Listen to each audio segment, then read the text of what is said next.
Avant de quitter cette terre, Jésus a donné une mission à ses disciples, d'aller et de faire des disciples dans le monde entier, de toutes les nations. Allez et faites de toutes les nations des disciples, en les enseignant, en les accompagnant, en les baptisant. Les disciples, tout timides devant la foule, sont là et se disent « mais comment on va faire? Comment est-ce possible ?»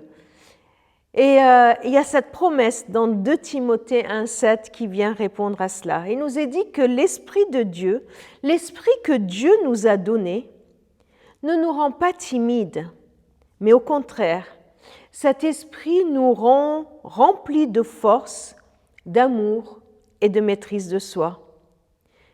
Jésus l'avait promis que les disciples allaient recevoir une force, l'Esprit de Dieu qui va descendre sur eux et qui seront ses témoins à Jérusalem, Judée, à Samarie et jusqu'au bout du monde. Un esprit qui ne nous rend pas timides. La timidité n'est pas uniquement un trait de caractère. Mais ici, il est question de timidité dans le sens d'être craintif, d'avoir peur d'être témoin, d'avoir peur d'accomplir la mission de Dieu. Alors, comment on va y arriver? Paul nous dit à Timothée, dans l'Épître aux Timothée, il nous est dit que c'est l'Esprit de Dieu qui va nous remplir de force. Cette force, c'est une détermination, une assurance à être témoin, à aller, et auprès de toute personne, auprès de toutes les nations, à être témoin de ce que Christ a fait pour notre vie.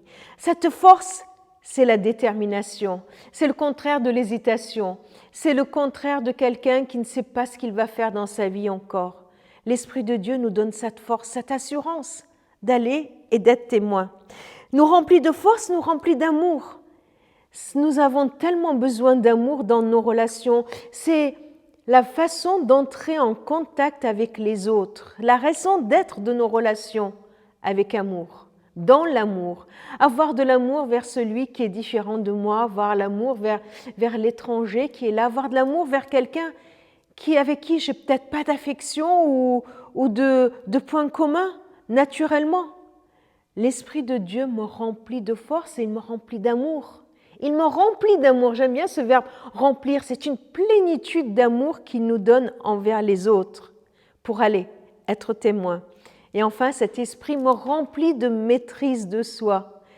C'est lui qui va dompter ma nature, qui pourrait me jouer des tours comme d'être une colère qui va venir, d'être impatiente ou pour contrôler peut-être mes préjugés qui feraient que je vais dire ce que je n'ai pas envie de dire ou je vais faire des choses contraires à ce pourquoi je suis envoyée.